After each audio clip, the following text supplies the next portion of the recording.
Terima kasih klik video ini dan jangan lupa subscribe.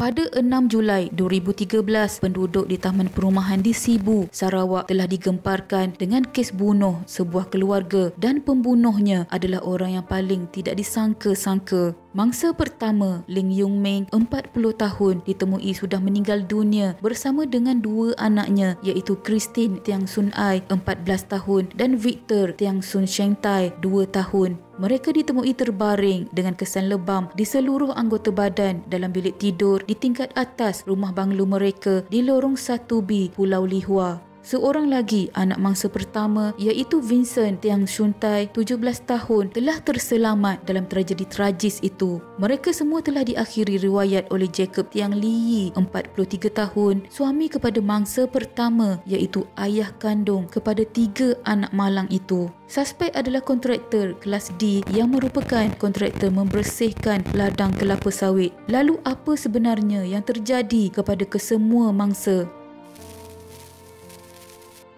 Pada malam sebelum kejadian, suspek telah membawa semua ahli keluarganya keluar makan malam di sebuah restoran. Usai makan malam, mereka semua pulang ke rumah. Sekembalinya ke rumah, suspek dipercayai meminta semua ahli keluarganya tidur di bilik utama di tingkat atas rumah banglo mereka. Suspek juga telah memberi ke semua mangsa pil tidur bagi membuatkan mereka tertidur. Namun, anak sulung suspek, Vincent, tidak mengambil pil tersebut dan terus tertidur di bilik itu. Pada kira-kira jam 6 pagi, Vincent terhidu bau gas ketika terjaga tetapi dia tidak sedarkan diri selepas itu. Namun dia terjaga buat kali kedua pada jam 10 pagi apabila merasa sakit pada tubuhnya dan apabila dia membuka mata, dilihat suspek yang berusia 43 tahun mengacu sebatang buluh ke arah lehernya. Dia menepis buluh itu dan bingkas bangun sambil melihat sekeliling tidak mengerti apa-apa. Ketika itulah dilihatnya ibu dan adik lelakinya terbaring di tepi tilam sementara adik perempuannya terbaring di atas tilam. Apabila dia menyedari apa yang telah berlaku, dia cuba melarikan diri namun suspek menghalang di hadapan pintu. Dia kemudian cuba keluar menerusi pintu di balkoni.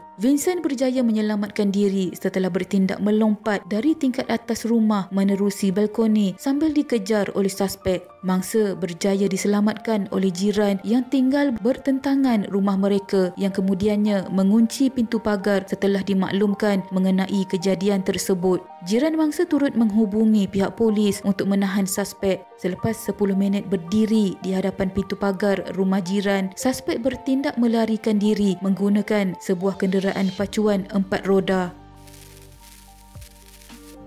Ketua Polis Daerah Sibu, ACP Syafi'i Ismail, yang mengesahkan kejadian itu mengklasifikasikan kes di bawah Seksyen 302 Kanun Keseksaan yang membawa hukuman mati jika disabitkan kesalahan. Ketua Jabatan Siasatan Jenayah Negeri, Datuk Zulkifli Hassan berkata, suspek dipercayai memukul kesemua mangsa sehingga lemah menggunakan sebatang buluh sebelum melepaskan gas untuk melemaskan kesemua mangsa. Zulkifli berkata, hasil soal siasat terhadap mangsa yang terselamat mendapati suspek melarikan diri menggunakan pacuan 4 roda dan pihaknya telah mengenal pasti butir-butir peribadi suspek. Gerakan mencari suspek telah dilakukan secara besar-besaran dan hasilnya suspek berjaya ditahan di Bintulu kira-kira 200 km dari rumahnya jam 7.50 malam. Anak suspek yang terselamat masih trauma dan berada di bawah perlindungan polis manakala kesemua mayat 3 beranak malang itu dibawa ke Hospital Sibu untuk proses bedah siasat.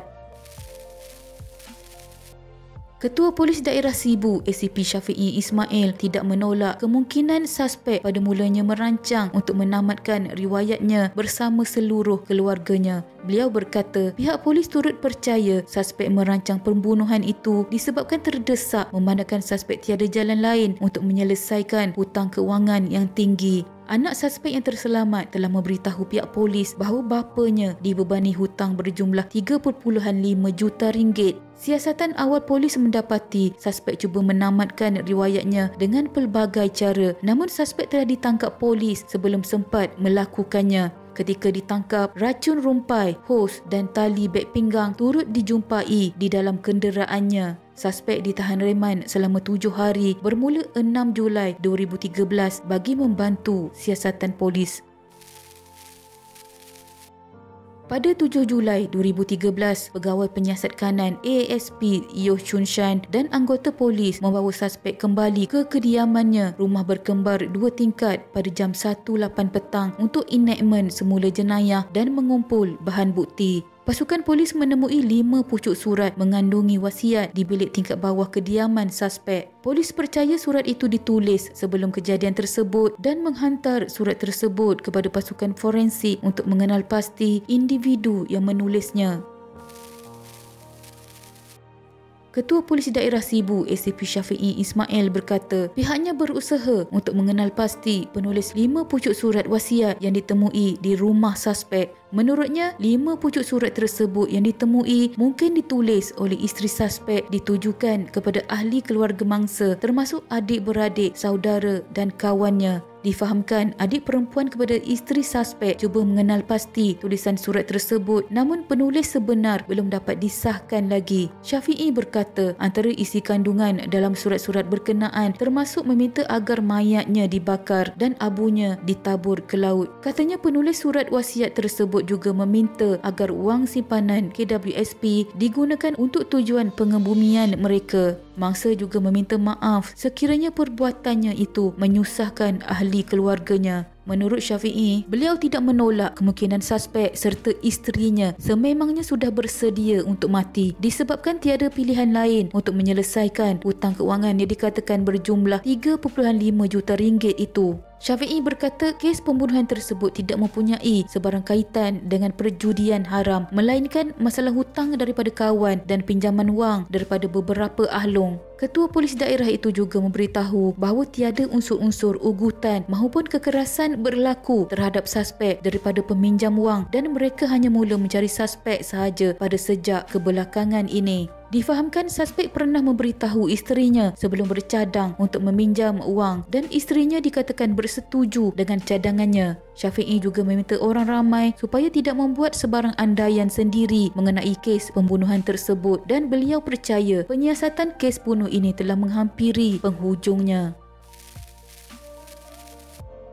Pada 7 Julai 2014, perbicaraan kes suspek yang didakwa membunuh 3 mangsa berlangsung di Mahkamah Tinggi Sibu. Dalam mukadimah dalam kes itu, Peguam Kanan Persekutuan Yaakob Cik berkata tertuduh didakwa atas 3 kesalahan mengikut Seksyen 302 Kanun Keseksaan kerana menyebabkan kematian Ling Yung Ming, Christine Tiang Sun Ai dan Victor Tiang Sun Sheng pada 5 Julai 2013 antara 6.20 pagi hingga 9.50 pagi. Dia menghadapi hukuman mati mandatori apabila disabitkan dengan pertuduhan ini. Yaakob berkata tertuduh turut didakwa melakukan kesalahan mengikut Seksyen 307 Kanun Keseksaan kerana cuba membunuh seorang lagi mangsa Vincent Tiang Sun Tai di tempat, masa dan hari yang sama.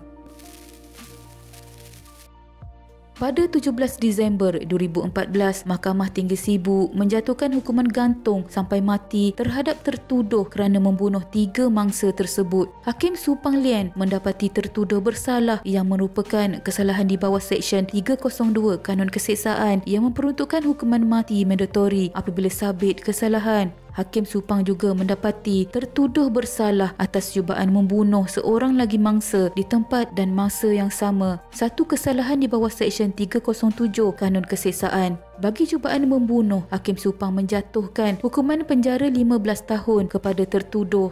Dalam penghakimannya, Hakim Supang berkata kes itu adalah tragedi yang tidak sama rata. Ia adalah kisah tentang seorang lelaki yang mempunyai hutang besar yang jatuh ke tangan pemiutang tanpa belas kasihan dan akhirnya terdorong untuk membuat keputusan yang sangat jahat terhadap seluruh keluarganya. Anak sulung tertuduh, Vincent, dengan tabah bertarung nyawa dan syukur dia berjaya melarikan diri. Tiada apa yang lebih tragis dan menyakitkan untuk seorang remaja berusia 17 tahun apabila menyedari bahawa dia berdepan kematian di tangan orang yang seharusnya melindunginya. Tidak dapat dinafikan bahawa kejadian ini akan mencederakannya secara mendalam dan ingatan tentang kejadian itu terpahat dalam fikirannya seumur hidup. Terdahulu sebelum Hakim Supang membuat penghakimannya, Vincent yang hadir di perkarangan mahkamah enggan memberi kenyataan impak terhadap bapanya ketika ditemui Timbalan Pendakwa Raya Muhammad Azrul Faiz. tertuduh berpakaian kemeja lengan pendek merah jambu muda dan seluar jeans kuning air, tenang apabila hukuman dibuat dan dijelaskan kepadanya oleh jurubahasa mahkamah. Hakim juga membenarkan permintaan daripadanya untuk menziarahi kubur isteri dan 2 anaknya di tanah perkuburan Cina, Sungai Au atas dasar kemanusiaan, tetapi di bawah pengawasan ketat dan pengiring pihak berkuasa penjara. Ketika ditanya oleh Hakim Supang mengapa dia mahu berbuat demikian, tertuduh menjawab bahawa dia hanya mahu melihat kubur mereka.